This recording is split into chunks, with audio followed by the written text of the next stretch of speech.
Сейчас я вам покажу, как давать таблетку собаке, если она не хочет ее принимать. Нам приходится пить антибиотик для собаки.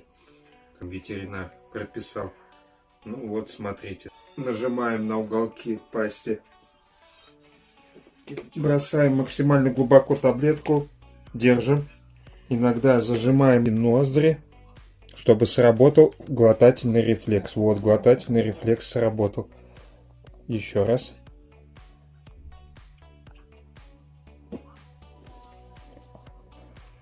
Тебе накусное. Все, проглотил.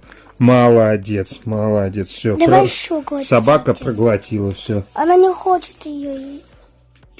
Все, он проглотил. Молодец. Иди ко мне. Молодец. Все, молодец.